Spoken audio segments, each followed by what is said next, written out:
Hello and welcome to the Untitled Anarchist Seagull Channel's Friday night chill stream. We're going to play some Geoguessr. We're going to pull a few bouncers at some some deserving chuds, and just talk about whatever's on our minds. How's everybody doing? And where's my water?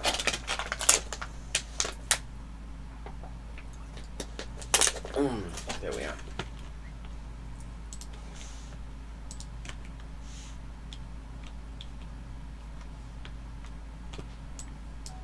Okay. This feels a bit... It could be Germany or it could be France.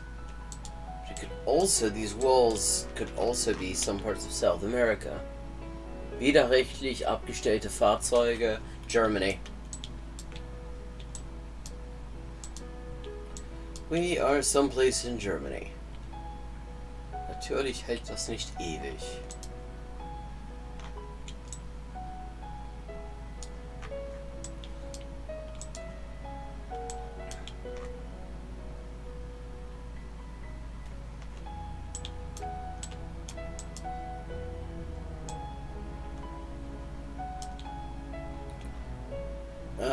Oh no, we are in Vienna. 13. Bezirk, Gutzko-Platz.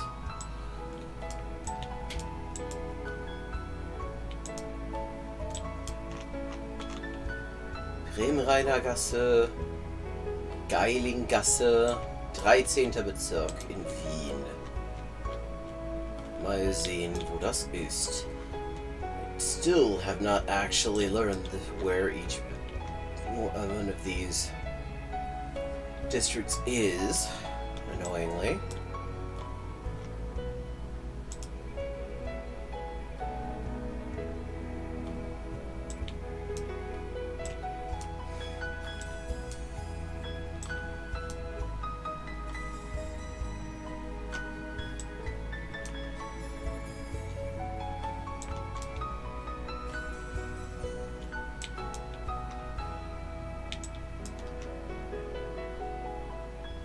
That's annoying. They don't... On the street signs, they give you the district numbers. On this map, they do not. It's like they're in cahoots with Geoguessr to make this a proper challenge. Fair play to you.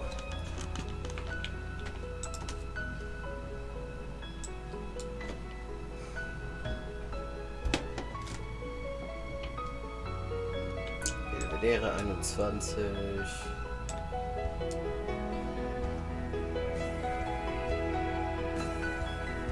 Wien 16, okay. That's 16th. Knödelmanufaktur. Magistratisches Bezirksamt, 16. Bezirk. Okay, which is, if we look for those, let's see.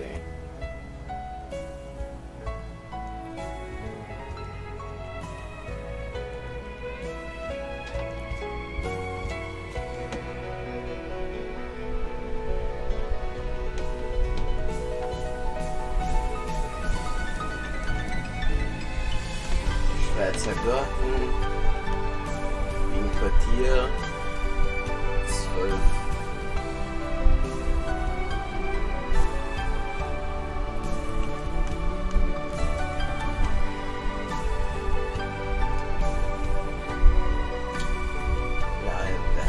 Bergstraße,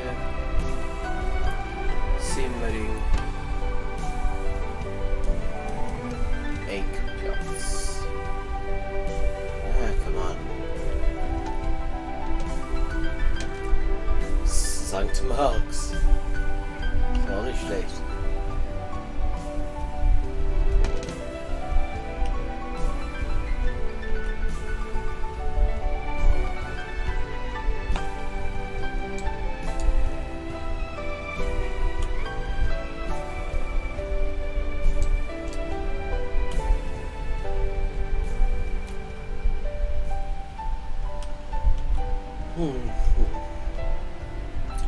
Citystraße.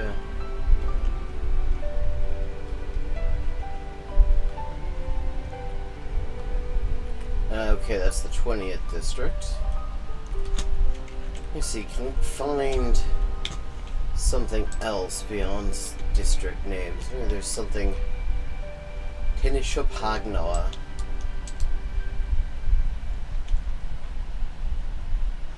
Gutskorplatz.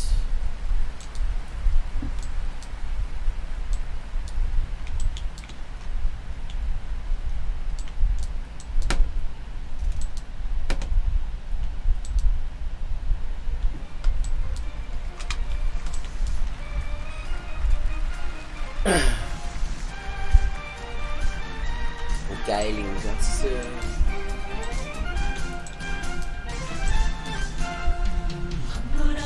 Pulverbe.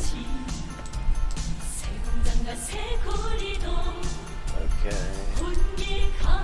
See if we can find a landmark nearby that has some chance of standing out on a map. Bingo.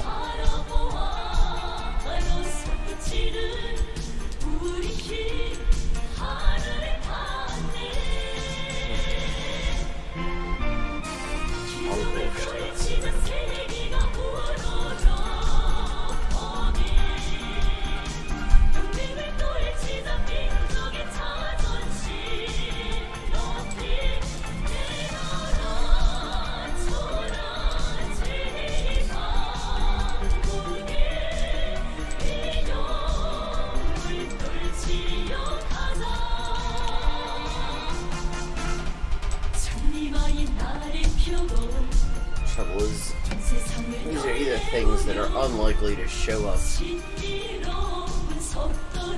standing out on a map, or things that are going to be everywhere in the city, like 5 or 6 different places.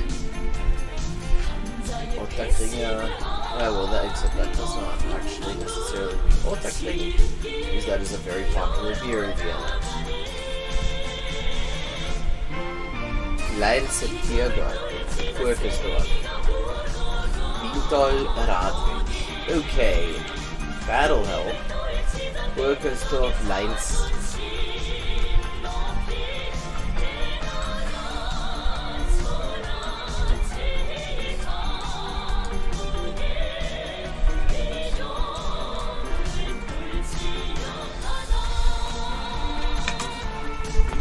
Nikolai-Tor.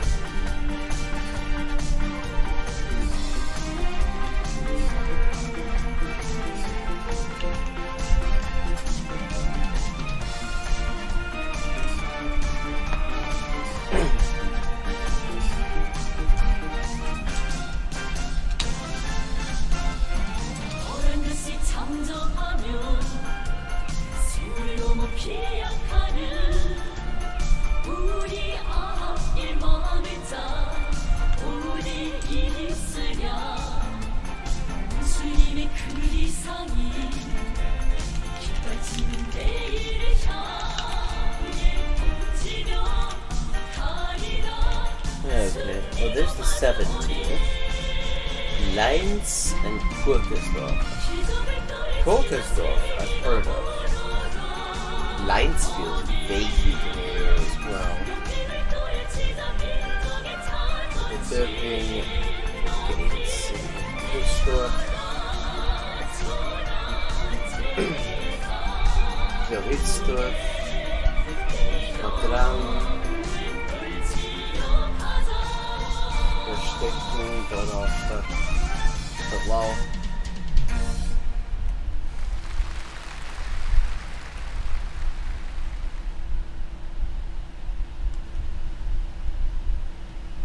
Submitting.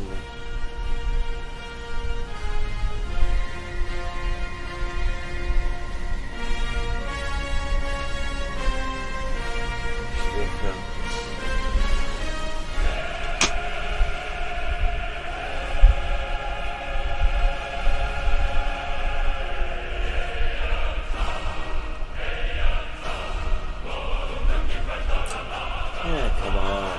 It's magic. Hallo.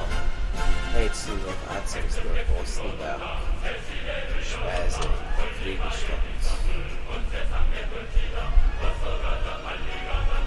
Brunn, Mödling.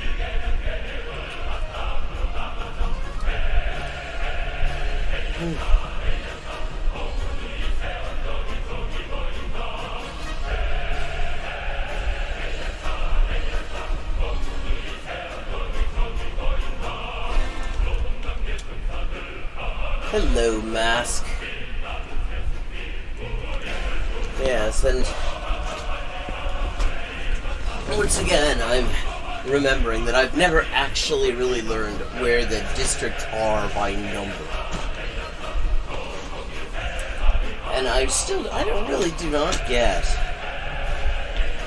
It seems like an odd choice on the part of Google Maps not to have them listed by numbers. Like in Paris, they do what they say, like 15e arrondissement.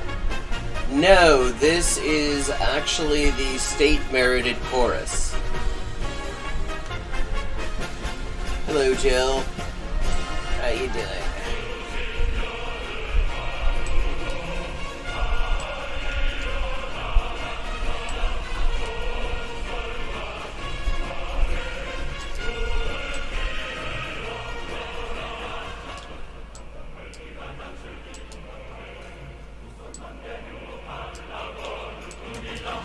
DPRK does not DCMA.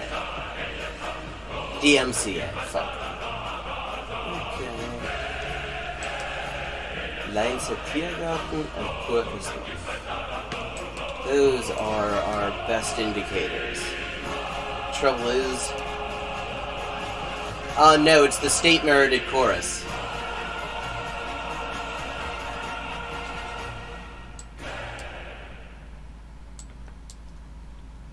Kunghun Kukatan.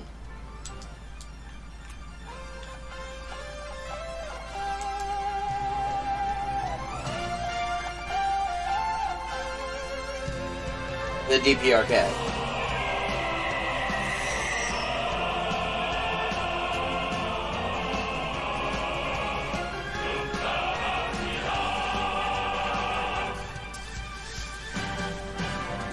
WYTP?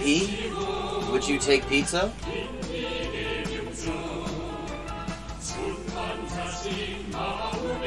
Huh.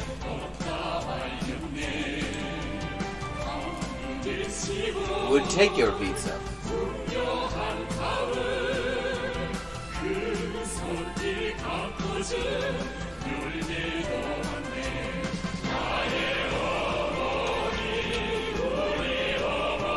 Oh, I've never heard of Well There's Your Problem.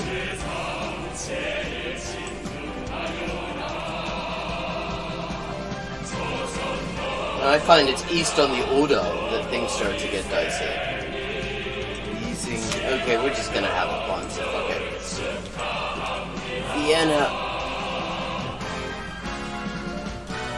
Vienna's district numbering system has defeated me yet again. Fuck. Okay, this is the 13th district, right around here. 4977, not bad. Oh, okay, an engineering disaster podcast. I can see how that has promise. Okay, there is a power plant off in the distance. Kind of scuffed infrastructure, very green now. A bit rocky.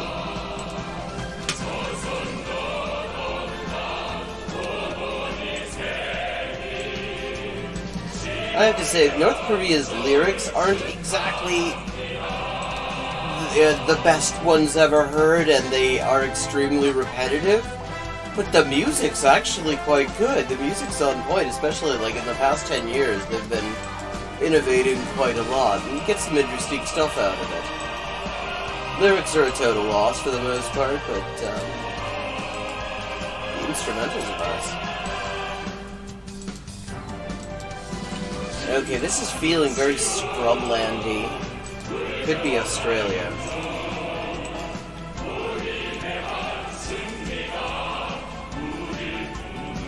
Yeah, I was thinking that as well. Although I've seen cooling towers of similar shapes on non-nuke plants, so I didn't want to jump to hasty conclusions.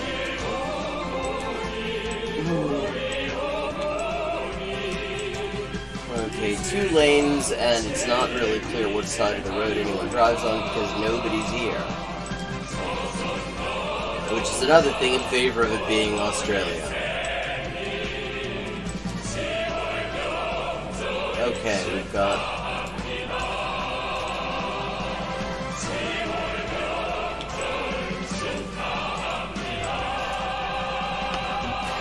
No, it is not. Smooth.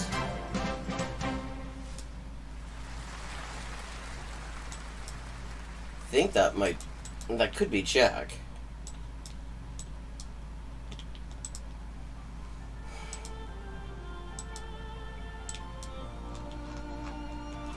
Oh, we've got a very detailed sign coming up. Should answer many questions. You are entering a blasting area. Glad to be here. Okay, blasting area certainly could be Australia. Blasting activities within the next 1,000 meters. Oh, 1,700 to 1,700. Okay, mining. I mean, this could be South Africa, too. Although, meters spelled ERS? That's a bit odd.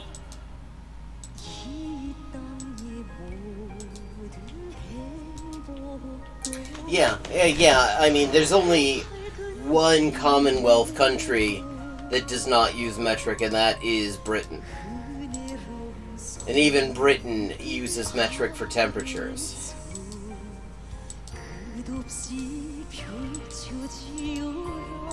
Which is really confusing.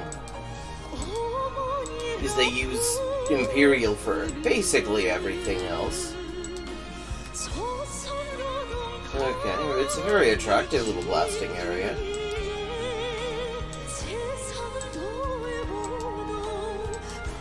I don't know that I'd necessarily continue on beyond a sign telling me Douglas Middleburg.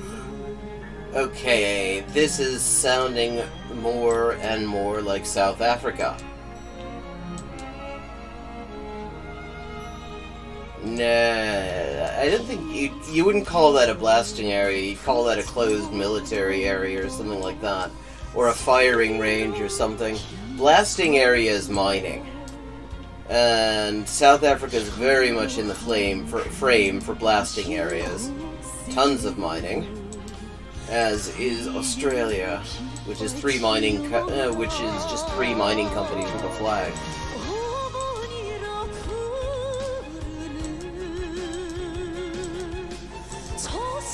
Well, I suppose Canada, I mean, might also fit. Though these signs don't really feel Canadian. I'm not feeling Canada.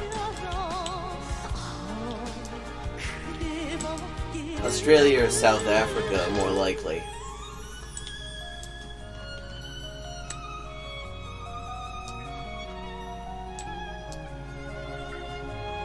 Although they're driving on the right side of the road.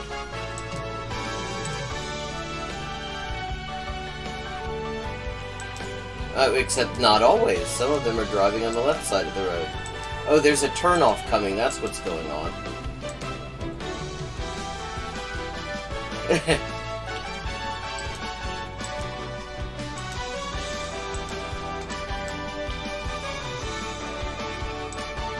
High accident zone. This is an area where you're supposed to get high and have an accident. And honestly, I think that they should move the they should have either one or another. Either you have your high accident zone or you have your blasting zone. You don't want to have a blasting zone in your high accident zone. People might get the wrong idea. Specifically, the people doing the fucking blasting might get the wrong idea about how careful they're meant to be. Yeah, they say, oh shit, well fuck it, it's a high accident zone. Short haulers 082 PNM. Okay. I mean, we're definitely not in North America with that phone number, so that helps.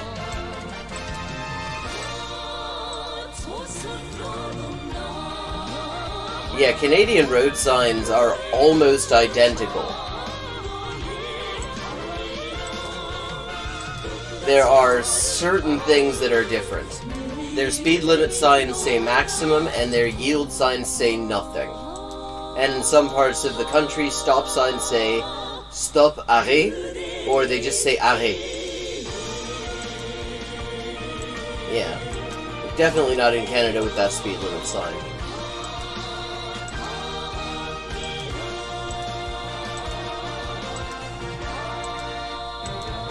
Okay, but this is very green, so I'm thinking South Africa.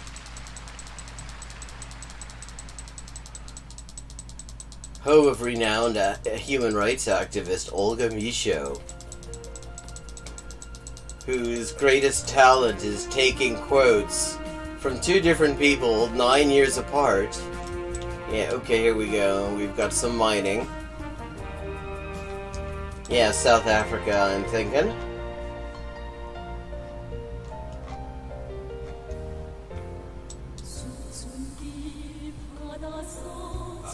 Oh, so they wanted a day off. See, and now you just have to watch, now agents from the FBI Miami field office are likely to turn up in the Chicago Museum of Art, a Cubs game, and driving a red, what was it, a Ferrari. That is how you know they have true fake Havana syndrome.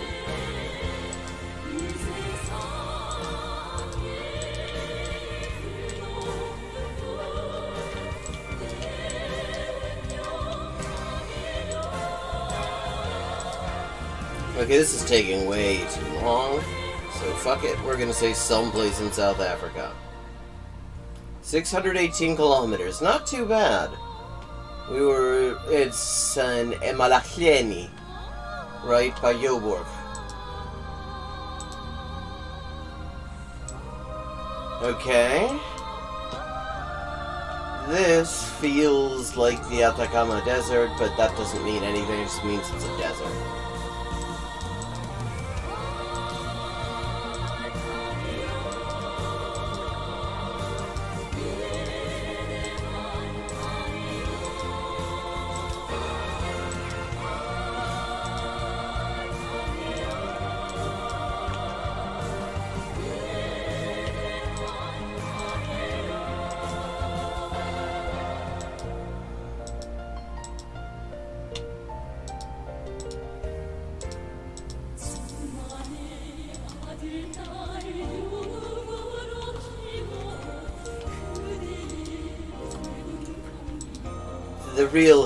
The real Havana syndrome is the suntan and the significantly lower likelihood of catching COVID that we picked up along the way.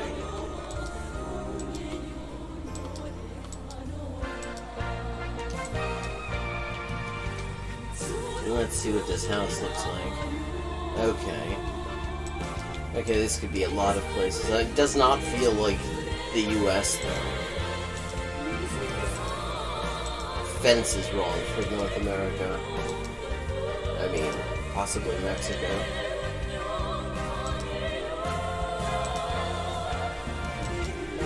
Hey, Guayaguara! Ah, sí, vos tenés razón. Yeah, it could be the road to Arequipa. Home of Rocoto Relleno. I have a cookbook. No, it is not. Benzine. We are in, well, that could also be Banzine. That we are in a place that uses the Cyrillic alphabet. Unfortunately, this is not a language-specific word there. That just means petrol. Yeah, okay. So we are in some place that uses the Cyrillic alphabet. Definitely on the southern end of the Cyrillosphere. Has some significant bodies of water, a lot of mountains. Okay, this could be kind of any of the Central Asian republics. Karasu. Okay, Lake Karasu. That is a familiar name, actually.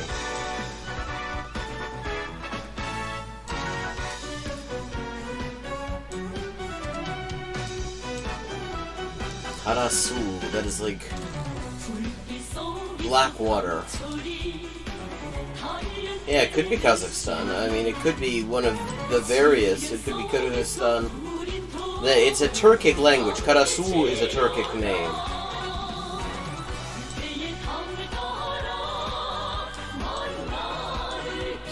Kyrgyzstan is it's using both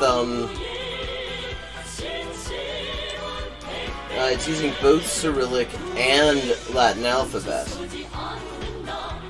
and that is something they do in Kyrgyzstan. Susamot, Songkul. Can I get the lock?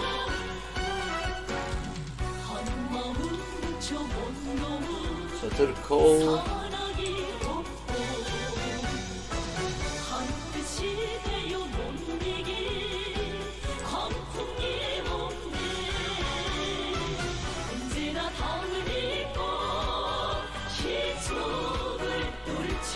Oh, it's a river called Karasu, not a lake. Hell, that complicates things a bit. Lakes are easier to see from the distance.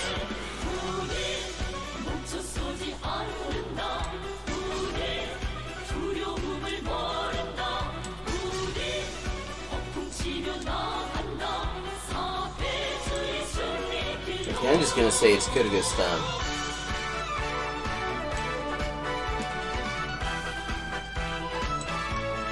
And knowing coverage, I'm gonna guess it's someplace not far from Osh. 139 kilometers.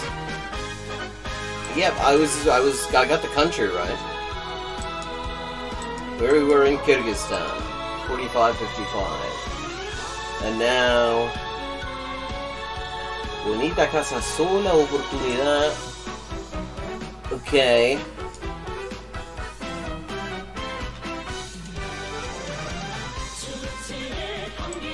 Feels...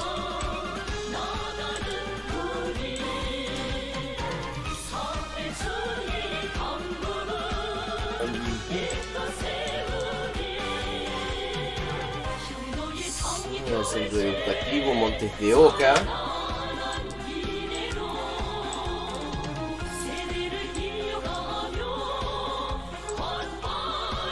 Come on.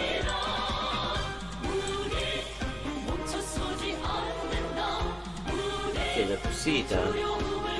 So Bantle, we're in Mexico. Well, no, not necessarily Mexico. You get places. No, well, yes, in Mexico. Un México nuevo en construcción. Estamos en México 100%. Well, unless, well, this could mean that they are building a new Mexico in, I don't know, in Argentina. They ought to, because then at least the people in Argentina would get access to decent Mexican food. If they're going to build a new Mexico someplace, they should build it near Mendoza. That way the Mexicans get good wine cheap, and the Argentines actually get somebody who knows the difference between a taco and a fajita. Which, the one Mexican restaurant I know of in Mendoza, yeah, but that's un nuevo México. This is un México nuevo. El Frente Popular de Judea. Okay, Tzopantle.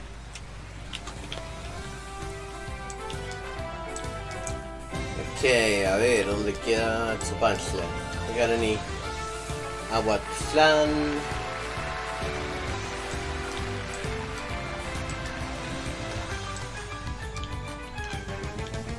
So, like, you can really tell when you're... Latin American neighborhoods all have certain very basic similarities. You got this rectangular construction, you got these walls, you got spikes here, so if somebody happens to be, like, using a hang glider to try to get into your yard, they might end up, like, landing on with their ass on one of those fucking spikes. It's considered a security measure. Hello, Shakespeare. Tzopantle, which I've not heard of. Ferrestrada. And there will almost always be a business related to tires. llanta, vulcanización. There's always something. Somebody is going to do something to your tires if you hang around in town long enough, because that seems to be one of the major sources of income throughout much of South America. You go to these small towns in like in the desert, in the bush, and like there's like a little restaurant, there's a cop shop, and there's vulcanización. Somantle.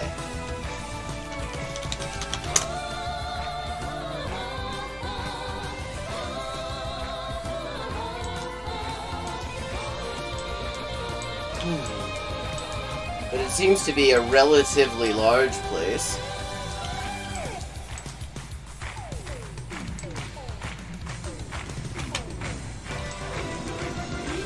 Es mucho más que internet. También tiene pornografía. Yeah, here we go.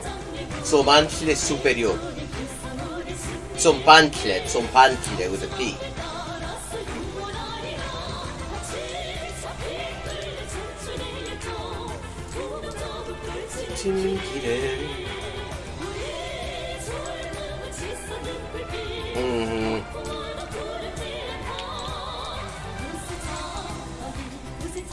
Yeah, and none of those things are nationally specific. When if you need to know what country you're in, you need to take the mote con huesillo test. If there's no mote con huesillo, you're probably not in Chile. If nobody's selling rocotos on the roadside, you're probably not in Peru either. Ah, Cuernavaca. Ah, okay, that explains things. Thank you for that information.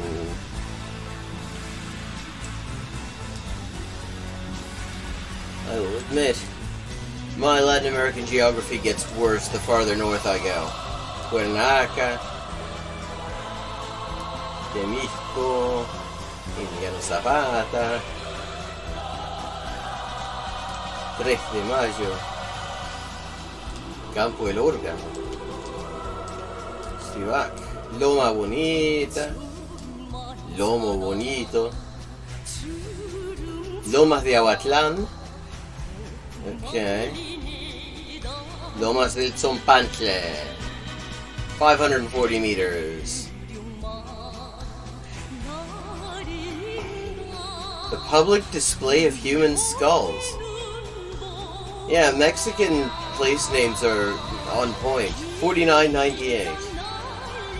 Okay, and now we're someplace touristy.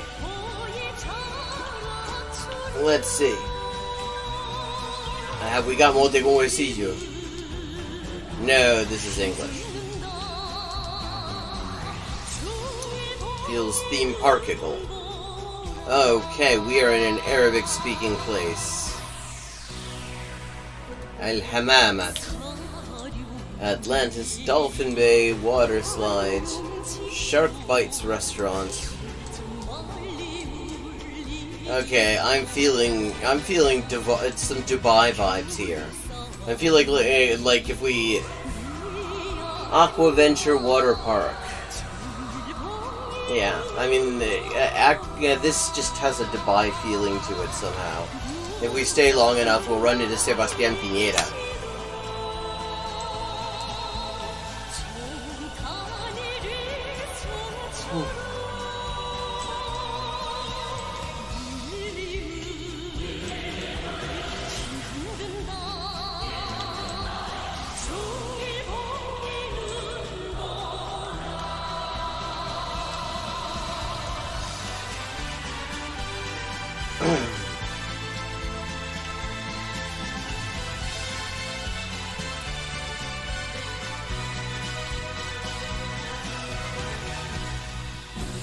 Al-Majaz, Sharjah Cricket Stadium.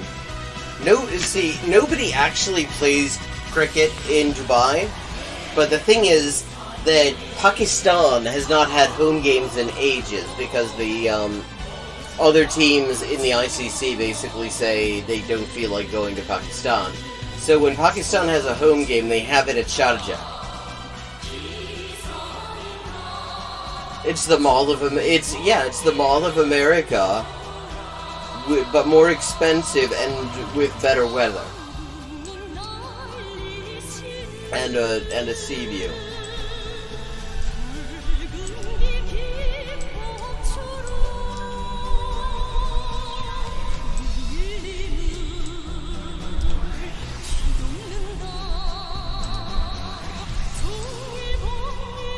Yeah, there we go.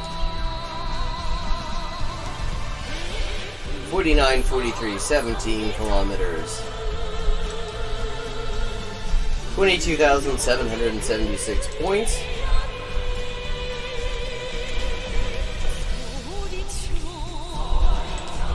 Okay, and now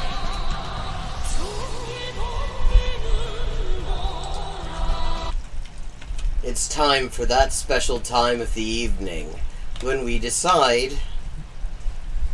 fire up the grill and decide who to roast. We've got Has, It's Piss from Interred, in memory of Darya Dugina. We've also got him offering people the chance to ask him anything. Vosh wonders if the right is collapsing in the US, and I wonder if he's if he's on the fucking mushrooms. The right is doing kinda good in the US right now, Vosh. Do I regret how I handled the Harry Potter woman drama? This is his term for the time he just totally, unforcedly, unnecessarily said something really misogynistic about fucking... not even about J.K. Rowling, just about women in general. But he tweeted it at J.K. Rowling. We've got Dark Brandon forgives debt, terrorizes GOP. God, I mean, just in case we need... Has? Okay, let me just give some of the other options. We've also got How to Forgive from PragerU. It's some of their children's propaganda. That's a short one. I say we do that one first. We'll tack that on, and then let's do Has Asked Me Anything. I think that'll be good. How's everyone feel about that?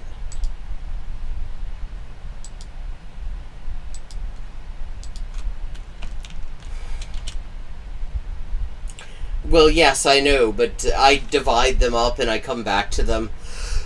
I mean, let's be honest. When I do a 4-hour video, it's more like a month.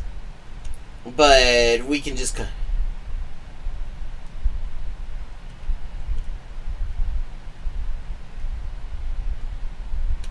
Yeah. So we're gonna look at PragerU's children's propaganda. And it's important. I can understand why they would want to teach kids how to forgive, considering that they're talking to the generation that is going to be more fucked than any previous one because of the activities of their funders. For more pre-kid shows, visit PragerU.com/kids. PragerU is experiencing severe censorship. Not just censorship, mind you, severe censorship. That's why I don't have to look for PragerU videos. They get recommended to me. Yeah, I mean, and it turns out it's a single-purpose city. Oh, they got the big band music the kids go in for these days. And look, the film camera, the little film cameras that all those Gen Zers have. They get their film cameras and their big band music.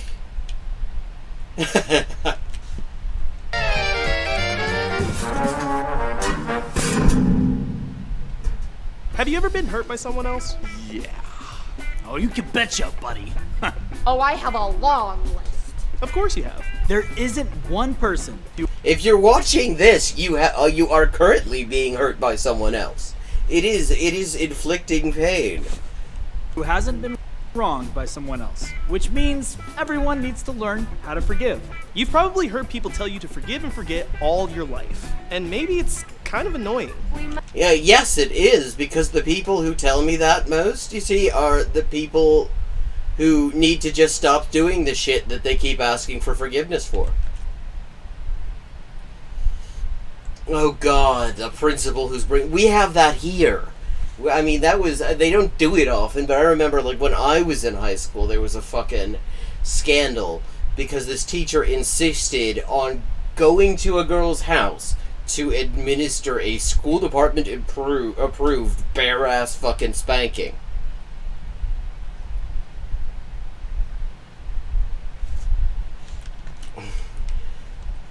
And I mean, I just know if somebody tried to do that shit with my niece. I know, but I do think, well, actually, Caleb Muppet, when I was in high school, would have been, like, in junior high, so maybe he saw that and he was like, holy shit, I want to build a political ideology around that.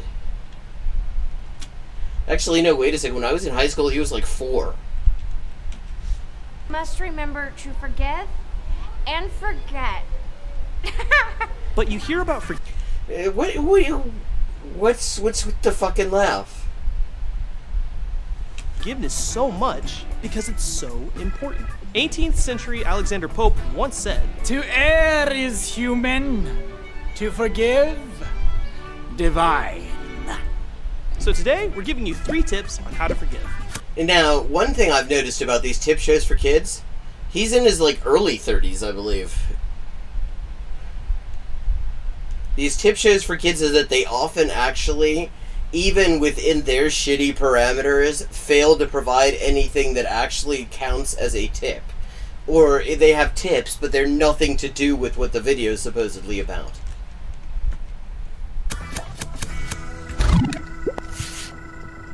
Number 1. Oh, that brilliant how they did that. So the guys' names are behind that fucking bullshit banner.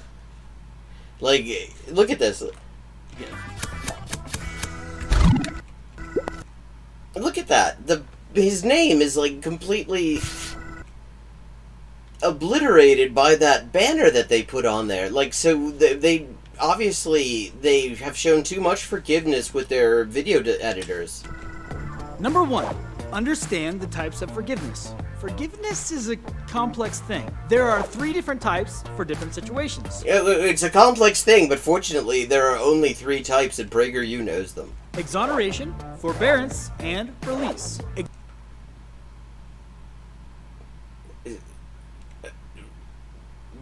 Okay. Exoneration is to excuse someone from punishment or penalty for a fault or wrongdoing. This means that you overlooked the wrong they did. No, exonerate actually implies that they didn't do it. Wipe the slate clean and treat them as not guilty, even if they are. What? Yep, even if they're guilty. Maybe they took your leftovers by accident. Grab me some mac and cheesy. Who took my mac and cheesy? Or maybe your good boy left you a little blessing while you were gone. Yeah, yes, that's what we call a PragerU video.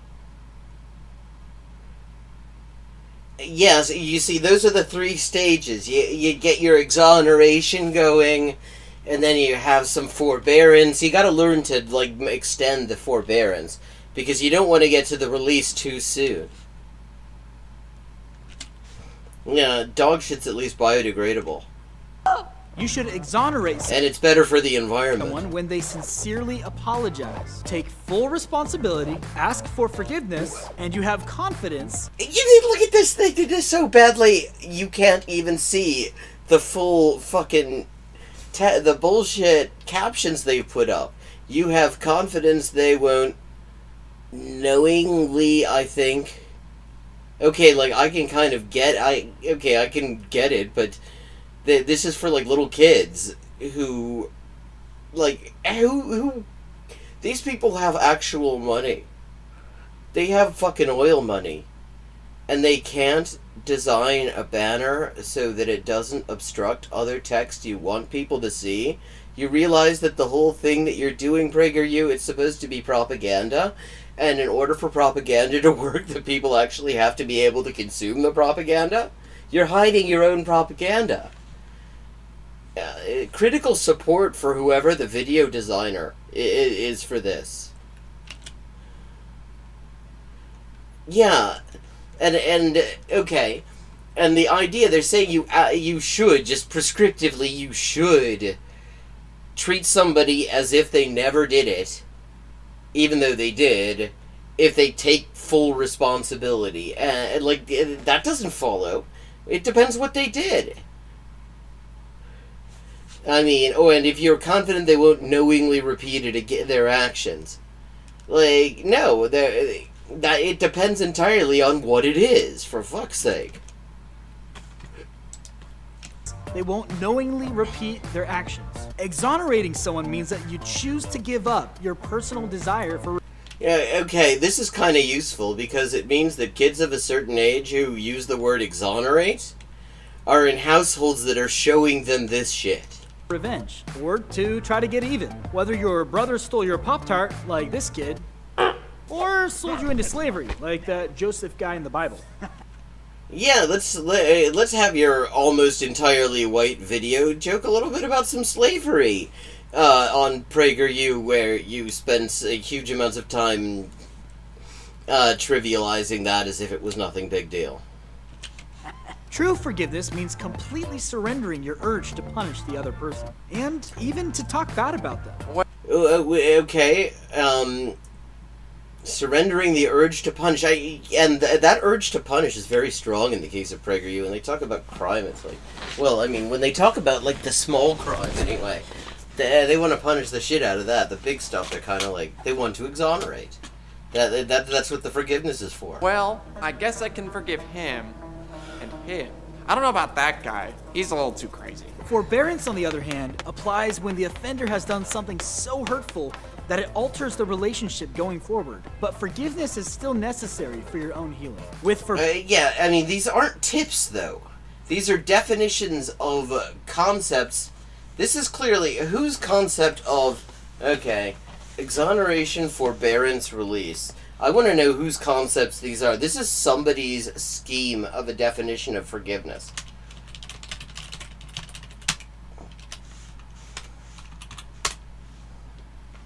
Stephen Marmer. Okay. So this is just Stephen Marmer's schematic. Who the hell is Stephen Marmer?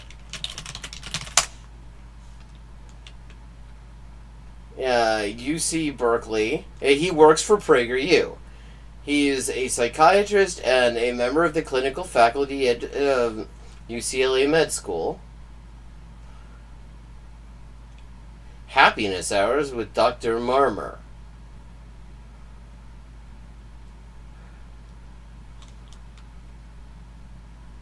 Okay. So this is see here. I thought, I mean, they like quoted Alexander Pope. I thought this was gonna be like fucking Calvin. He's a 1.9 rating. Yeah, like it was gonna be some, it was gonna be Kant or like Calvin or somebody like that, or Martin Luther or some like important dead white guy, the kind of people they love to talk about. And instead, it's a fucking UC Berkeley psychiatrist who works for them? That is how lazy this is? Forbearance, you do away with grudges or any plot for revenge. You choose to maintain ties to the person with caution and watchfulness. Forbearance does not mean you should be a doormat and let others continually hurt you. Even though they should change and say they will change, doesn't necessarily mean they will. Oh, I promise, I've changed. No more swindling. So sometimes the relationship has to change, even when you forgive them. If someone keeps canceling their plans with you over and over again, it doesn't mean you have to keep inviting them. Well, I mean, why are they canceling their plans? Oh, are you going to be there tonight? No, I'm not gonna go, sorry. Canceling again. If someone hits you... Like... What? That's not how that usually works. I mean, if somebody's actually saying, yeah, you coming tonight? No, fuck you, I'm not going. Well, yeah, I mean, why would you invite them at that point? Clearly they just don't want to go, and they want to rub your nose in the fact that they don't want to go. That's not how that works.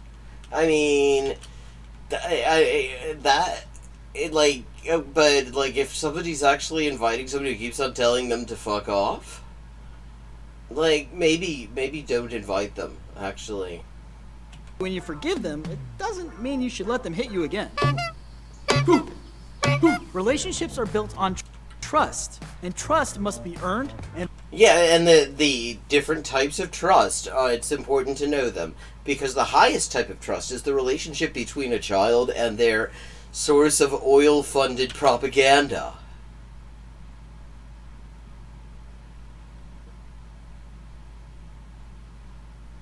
This video is PragerU explaining how to forgive. and rebuilt when lost. So forgiveness in the form of forbearance does not mean that you automatically trust them the same as before. Over time, if trust is restored, there are situations where forbearance can lead to exoneration. But what form of forgiveness applies when someone never apologizes or their apology is innocent? This is such random stuff. I mean, I'm not even actually entirely, apart from just promoting, except it's not even promoting this Marmor guy, because they're not even saying who it's from. Like, this is just, this is the actually kind of vaguely innocuous, but really badly done and cringy things that they use to make it look like there's some kind of legit education going on. Sincere, like when a reckless thief stole your car. Finders keepers, suckers! Yeah, that doesn't sound like a reckless thief, that sounds like a very careful thief. Look, the car, there's no damage on the car. Taking care to cover up to protect their identity using a stocking and sunglasses to avoid eye damage in the hot sun. Yeah, this is not a reckless thief. This is a cautious thief, and except like they stole that fucking car. Or when you got conned into a scam and lost your life savings. Yes, like, say, with the kind of scams that Prager use constantly? Yeah. Every penny I had! In situations where the offender exhibits no sorrow or remorse, the third and best response is Fuck you. release. Wait, how is that the best response? Like, out of the types of forgiveness, perhaps? But no, I mean, that doesn't follow. That this is, I mean, like, the way they've said this, I mean, they've tried to make this, they started at how to forgive. And then they've just moved it over to types of forgiveness according to Stephen Marmor. They don't cite him, because nobody's heard of fucking Stephen Marmor anyway, so why the fuck not? I mean... And now they're just kind of saying that these things are just the best thing to do by default. Releasing the pain and anger is for you. Otherwise, the negativity will eventually eat you up with resentment and bitterness. It's been said that bitterness is like drinking poison and hoping that the other person dies. Well, so release is when you take the poison and give it to them.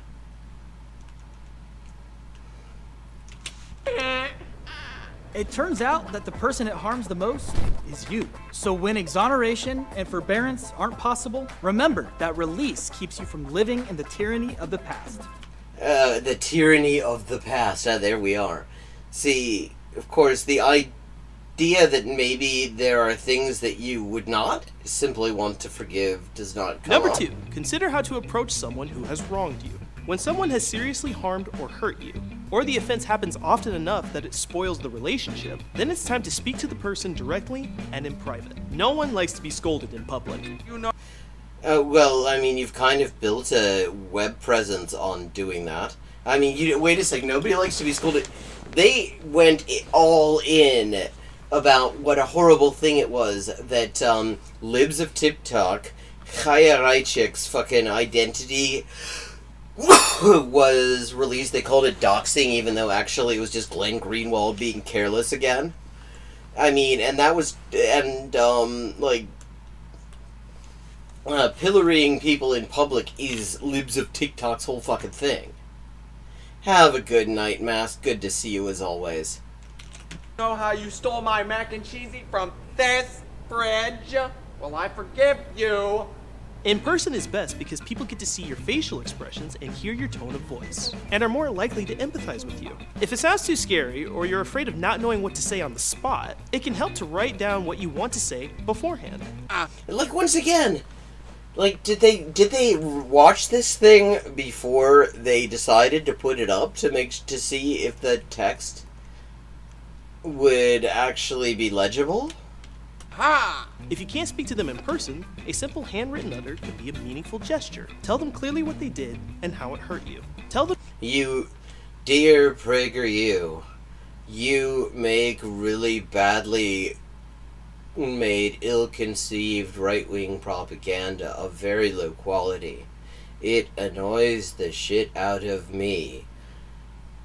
I release you, I guess. La venganza nunca es buena, mata el alma y la envenena. Tell them you want to have a good relationship and ask them respectfully to apologize Wow, they had one fucking caption that was at the right height. and not do it again. I forgive you, but don't do it again. Please. Just remember to be kind and gracious. The point is to forgive and restore the relationship, not to Well, wait, why am I restoring the relationship, though? Like, surely the person who fucked up in the relationship has a role to play in the restoring of the relationship? punish them and make them feel bad. Chances are they already feel bad about it. If they accept what you say and apologize, Well, I mean, that's the thing. That's the trouble, because, like, PragerU doesn't feel bad about it. I mean, unless the level of cringe in this is their form of self-punishment. then it's a big win for both of you. Tell them clearly you forgive them and show it by shaking hands or a friendly hug.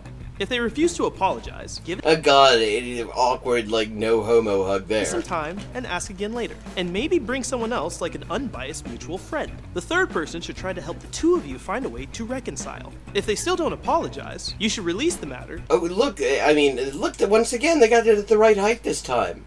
and actively seek ways that will further your own healing and well-being, like therapy, My dog stepped on a bee. prayer, or perhaps a night of God, I mean, like, apart from everything else, they're just, like, taking the piss out of even the things that they're saying are a good idea. Like they're making prayer look ridiculous. They're making they're recommending these things and they're making them look completely ridiculous. Like, is there any thought that goes into this? Yeah, that was two guys who, even in the context of acting, want to make it very clear that they're actually not gay and do not feel any actual acknowledged affection towards each other of any kind. karaoke. Number 3, know the benefits of forgiveness. British Republican Army. Yeah, I bet you haven't seen, Now That's What I Call Sectarian, and you won't get the joke. It's very funny. I mean, if you know the culture of, like, the 6 counties, it's quite funny. Know the benefits of forgiveness. That's not how to forgive. In fact, I mean, like, this is not very well organized, because if you're, like, only one of these things has actually been how to forgive. 2 is the only one so far that has actually been anything to do with how. In addition to liberating your spirit, one of the benefits of forgiveness is that it restores a right and healthy relationship with the people that are important to you, like friends, family, and colleagues. If you don't choose to forgive someone, it often shows. We've all experienced when there's something off with someone. Yes, I know, like, oh, we've been acting so weird ever since you started working for those right-wing video mongers. What gives? I'm living a lie. How are you? Are you okay? I'm fine. Forgiveness is not easy. Like, okay, I'm not a very good video editor at all. But they could have, like, they could have given me money. I mean, I wouldn't take it, fuck them. But they could give somebody at my skill level money just to make sure the captions are where they're supposed to be, and the banner isn't making them illegible. But it yields freedom and happiness. Whoa! So, let's recap. Well, you also say that about the market, though, so let's take that with a big grain of salt, shall we? Number 1, understand the various forms of forgiveness. Which is not how to forgive. It is understand, first of all, the various forms. This is one guy's view of it. And they don't even tell you which guy. So that's not, okay, first off, that's not actually a tip on how to forgive. Number 2, consider how to approach someone who has wronged you. This is actually not a tip for how to forgive either. Number 3, this is like consider how to approach someone who has wronged you is considering how and whether to forgive. So you like out of your 3 PragerU, out of your 3 tips on how to forgive, you have 0 tips on how to forgive. Because that child is forced to watch all their videos. Know and reap the benefits of forgiveness. And plus that kid is supposed to, I think, be Dennis Prager. Like, he's got the little dog, too, which Dennis Prager has. And that dog needs a decent home. Forgiveness. Thank you for watching this how-to episode for PragerU. We hope you... And just like the last one, which was how to make a lot of money, there is literally, on its own terms, without even getting into the quality of the advice, none of the fucking tips are actual tips on how to do it. You learn something new. If you're not watching this on PragerUkids.com, you should be. Watch No, you shouldn't. this on PragerUkids.com. What the? Whoa! I got the pig! 2... Yes, I know you like the pigs. Yeah, I mean, this is like if I had a how-to on how to make a video. And the first one, and tip 1, we got 3 tips. And the first one, consider the types of videos. Tip 2, think about how to approach making a video. Tip 3, here are the benefits of making a video. That's literally all that was. That's all that fucking was. I mean, those aren't tips. That isn't a how-to. That isn't anything. And, like, it's like they managed to make everything... It's like they don't even take their own shit seriously at all. Try YouTube Kids. Okay, okay, now it's time for Hows. We've had enough of this.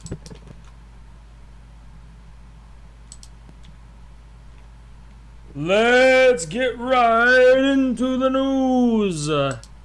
Okay, this reminds me of the movie The Day the Earth Froze. It's a Finnish-Soviet co-production. It was done on MST3K.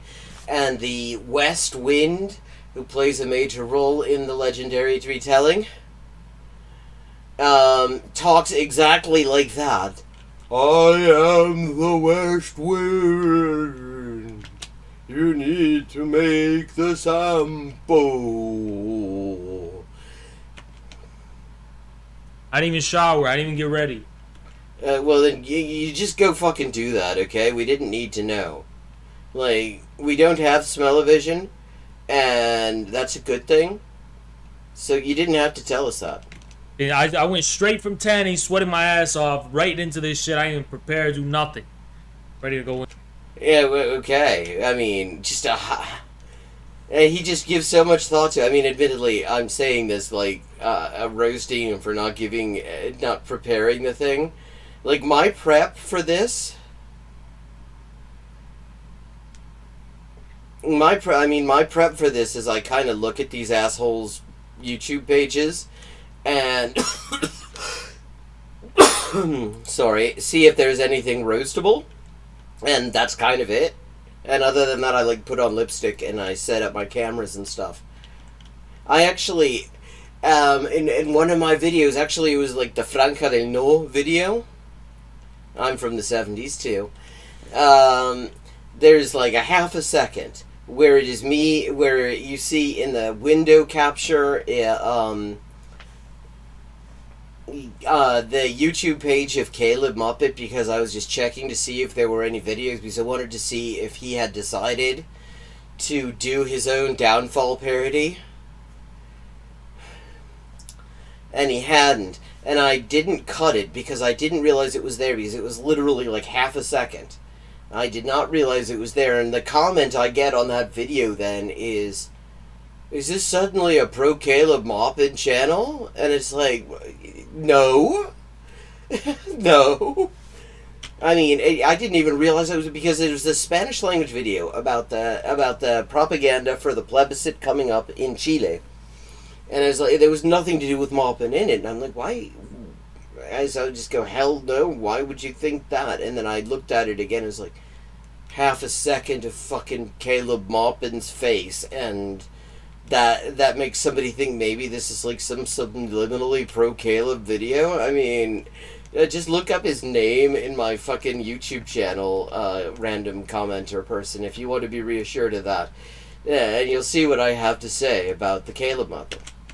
Point to this bullshit straight, without any hesitation, without any meditation, without any amelioration. Yes, there is clearly no amelioration. And, I mean, his heterosexuality could use it. I mean, he is an unameliorated, thoughtless heterosexual. I can buy that completely about him.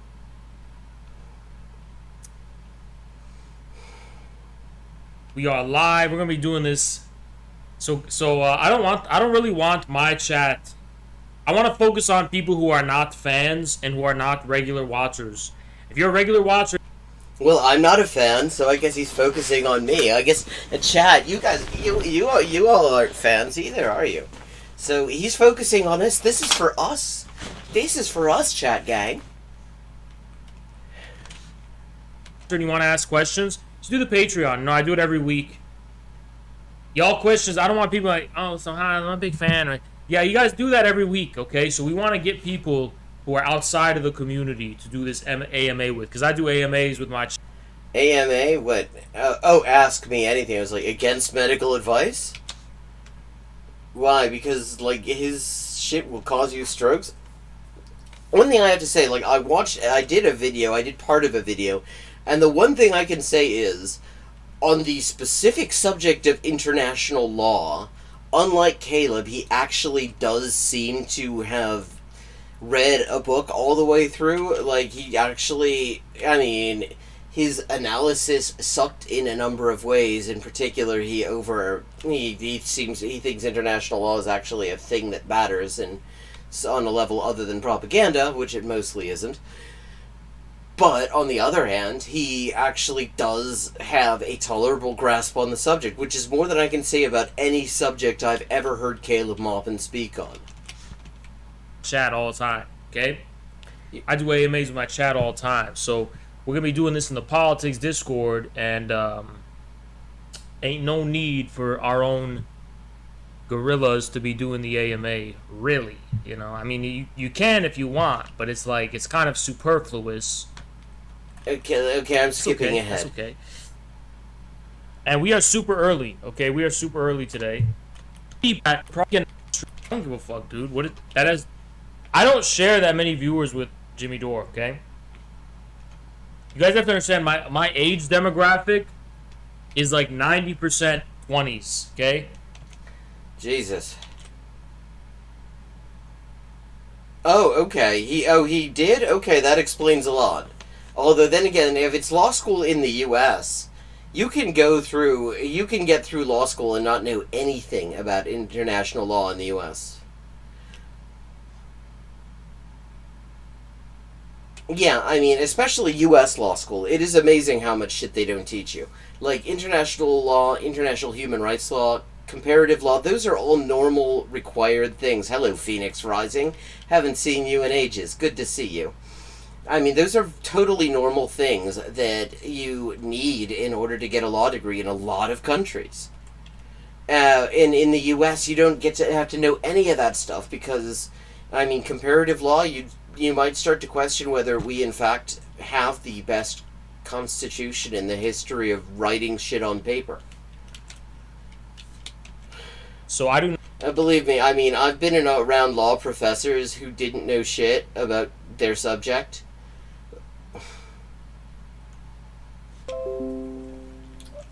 I mean, I remember I had a constitutional law professor who decided to claim that the unique thing about the U.S. Constitution is due process, which it is not. I mean, that not even the words due process. Those are extremely common. You can find them in constitutional law or constitutional theory in all sorts of countries, all over Latin America. In Japan, they even use the words due processo.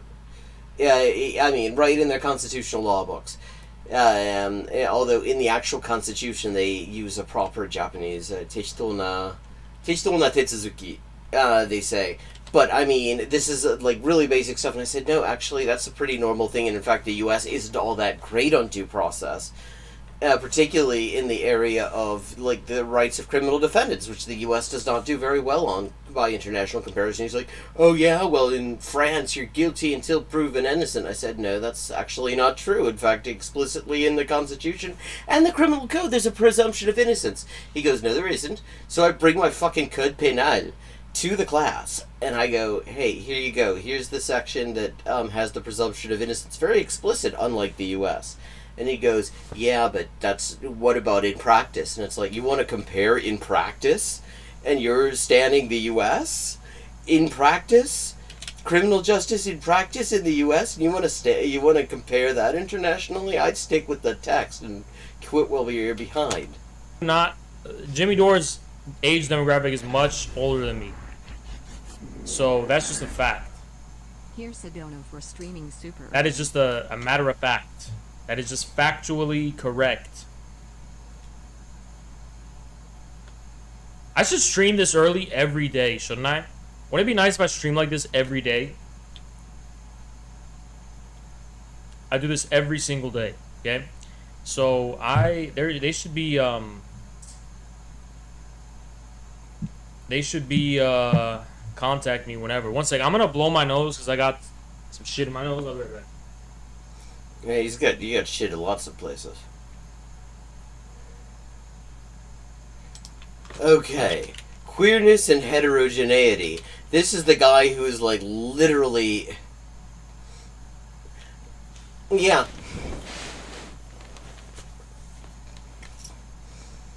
Wow, how does Ted Bundy defend death row defendants? Like, I mean, I'm not sure of the comparison. I didn't know that he even did that. Sugar Tits had asked a question. So Sugar Tits' question is, do you recognize that capitalism encourages a heteronormative society through its meritocratic structure, and that queerness encourages a shift to socialism and is actually not a product of capitalism or liberal corporation?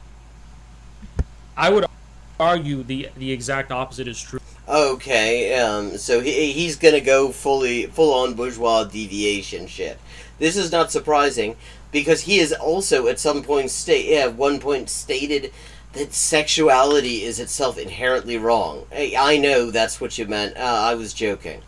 True. Capitalism does not promote true heterogeneity, because heterogeneity requires an acknowledgement of a material base, specifically first of the people, but also, of labor.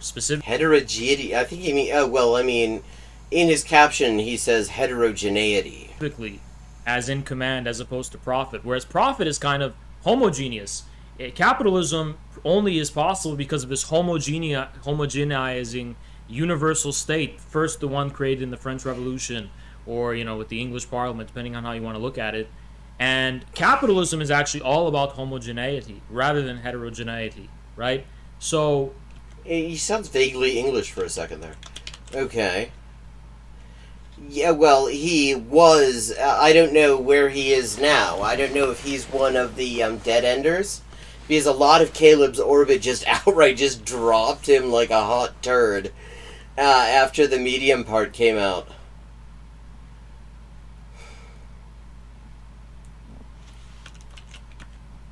That is why the capitalist civilization is the only one in the history of mankind to have normalized, or not normalized, but has institutionalized non-heterosexuality, without getting too much into this. That's not actually true. It is not the only kind of society that has institutionalized non-heterosexual sexualities. Lots of different societies, lots of societies, pre-capitalist societies, had much more diverse takes on gender and sexuality. Oh, he did? He's a Caleb Deadender? I don't agree with that whatsoever. I think that what they call queerness is 100% a product of capitalism. Now, we can look at socialist societies for reference, okay? In the Soviet Union, and in communist states in general, both in the past and today, with one... Actually, I don't even think Cuba's an exception. I'm going to get to Cuba in a second. Oh, okay. He's saying he doesn't think Cuba's... See, I can see why he says this, and now I'm curious. Because you actually look at Cuba's laws, he's gonna... and Cuba, at this point, has, like, possibly the most explicitly queer-friendly constitution on the planet.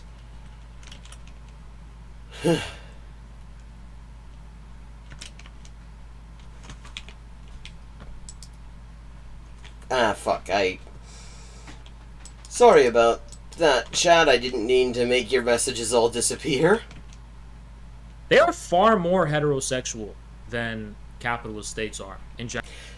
Wait, they are... What does it mean to be more heterosexual? What does it mean for a state to be more heterosexual? I mean, it's a state. I mean, its sexuality is very clear. It fucks the working class. General, there's a more pronounced expression of masculinity there. There's also a more pronounced expression of femininity there, and there's stronger family values, stronger family ties, more traditional gender relations there than you have elsewhere. First of all, that's not true.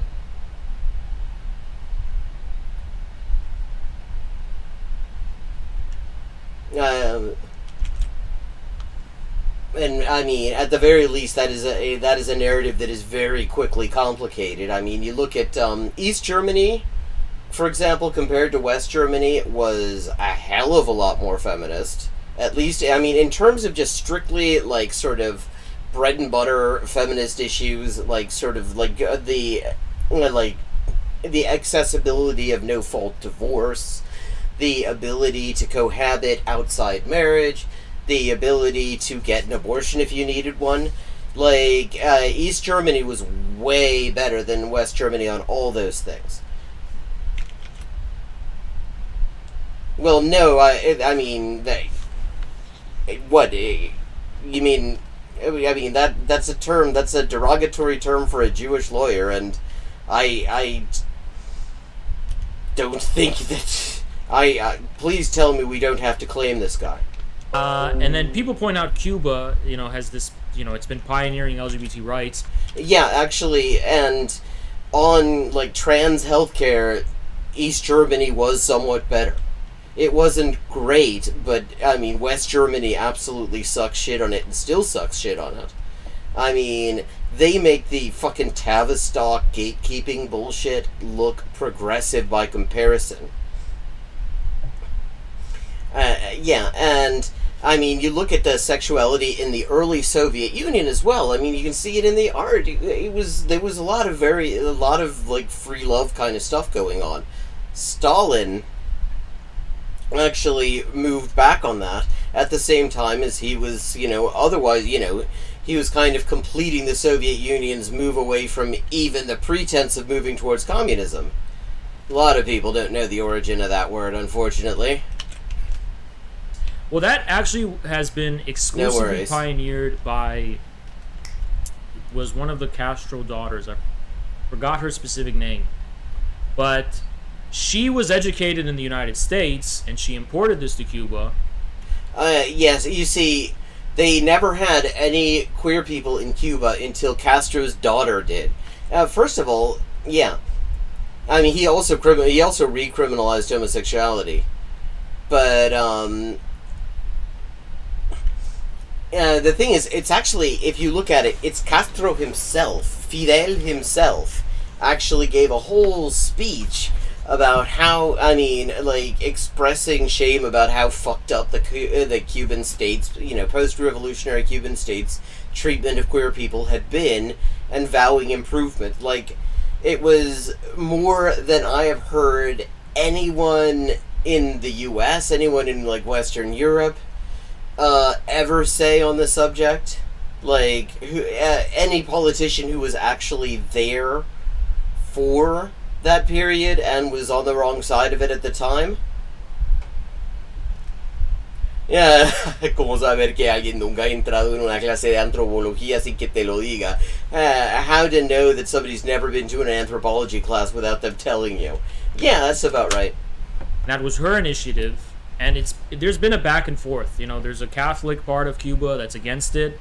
Actually, there's overwhelming, like, popular support. The thing about the Constitution in Cuba, the one that is extremely queer-friendly, and now also the Families Code. They specifically pluralize families to recognize all the different actual family structures existing in the society. Like, if this is not a thing that exists, if there simply are no queer people in Cuba, if it's just something that's imported from the United States, then people would be like, why do we need this stuff? It's just, like, it's irrelevant to our lives. But actually, there was a lot of public support all over Cuba for the idea of reforming the family code and turning it into a families code, plural, that would recognize all the different possible ways a family structure could be made. Based on different sexualities, different approaches to relationships and shit. Yeah. I mean, it was the same thing for the Constitution, and I have to say, it doesn't take much, but the constitutional process in Cuba absolutely put this fucking cocina constituyente in Chile to shame. It isn't hard to do that, because that thing was just a fucking joke. But it was based on actual, like, local, direct consultations. People could actually, people could make their own proposals and bring it in, and they were taken into account, and that is how you end up getting this, like, the queerest fucking constitution that you could possibly have. So, yeah, because I say that you can possibly have specifically because I think at a certain point the queerness actually has to transcend fucking bourgeois legality altogether, even in its, like, Marxist-Leninist form. But yeah, so he's just completely talking out his ass. The government has canceled pride parades before because they kind of want to be neutral. They don't want to be neutral, actually. They have been part, since, like, 2012, every year, of the International Day Against Transphobia and Homophobia, for fuck's sake. This guy is talking, not only is he talking about his ass, but his ass hasn't read anything about Cuba since about 1985. Next he's going to be talking about, like, the crisis in Mariel, and the Marielitos in that new movie Scarface about the Marielitos. And this whole thing, so it's just not true what they say.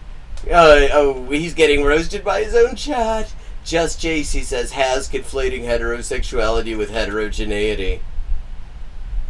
Well, he's obsessed with sexuality for the same reason reactionaries always are. They will always want to control people's sexuality. And they all want to be very prudish about it. You'd think that he would have learned to less... Well, this is 13th August. This is before the shit hit the fan with his little boy Caleb. So, who knows? But who knows where it's gonna go? But this was Caleb's line as well. Caleb Muppet's line, like, oh, sexuality needs to be tightly controlled, and then it turns out that he's, like, forcing his fucking members into sex work for him.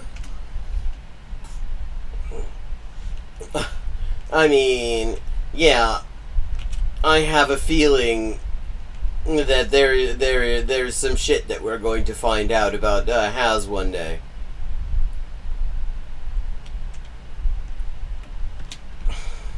So no, I don't think capitalism gives rise to heteronormativity. I also don't think there's any evidence that queerness points to socialism. Now, Well, I don't know that. See, I will say I don't actually think that queerness inherently points to socialism. I think there is a liberal queerness that exists, and that can be recuperated into capitalism. But capitalism certainly is heteronormative, and I mean, even without actually talking about that specific issue, because it wasn't on the radar for them at the time, or like on the mainstream radar for the most part. I mean, Marx and Engels are talking, when they're talking about the bourgeois familia, yeah, I mean, die bürgerliche Familie, the bourgeois family, I mean, they're basically saying, yeah, the capitalist system creates the family structure in its image, and that would necessarily, though they didn't remark on it specifically, mean a heteronormative one. Yeah, I mean, it reminds me of, have you ever read, El Che de los Gays? The gay activist during the Allende years in Chile, and you read like the leftist press from those times, the Chilean leftist press, and everybody's just slagging him off completely, and nobody's heard it, but and meanwhile, like 50 years later, he's el Che de los gays, and there algunos hueones que ni siquiera conozco. I do think, though, what they call queerness might actually point toward socialism in one sense, and I think that could be the National Socialism of... Wait... He's equating queerness to the Nazis? Ernest Röhm and the SS in the 1930s. So... Wait, okay, he is in a fucking nationalist socialist organization, a NASBOL organization. And yes, he is actually, he just literally just equated queer people to Ernst Röhm and the SA. And let's just remember that the SA, yeah, there were a bunch of like gay Nazis in it. But the thing is, the official position was homophobic. The Nazis, as an official party, were viciously homophobic. They would actually have...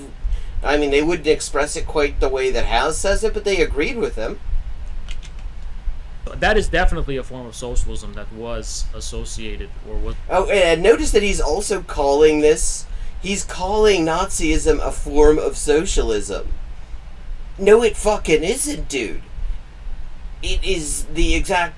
No, it's the opposite of a form of socialism. It is a form of not socialism. Jesus Christ! I mean, this guy. It's like the one subject he can speak coherently on is international law.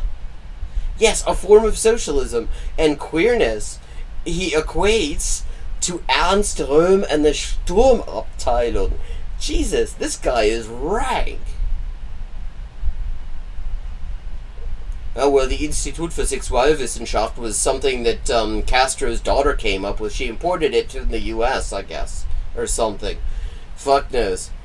Yeah, I mean, these are all things that you might, well, point out to him, but I think that they are a little bit too facty for him, and he likes bullshit. God, he is so amazingly full of shit. Okay, this guy... This guy is not a roast. This guy is a curanto. This is gonna take some time. You gotta dig the hole. You gotta get the fucking little underground fire going. You need the leaves on top of it. And you need some fucking veg. And some white wine. Un curanto chilote, weón. Nada de asado. Okay. And with that, it is almost 1 o'clock, so it is time for me to wish you all good night. Thank you to everybody for showing up. It is just such a joy to have such a lively chat. I absolutely love it. It feels like this thing is actually becoming a thing, and I think that's wonderful.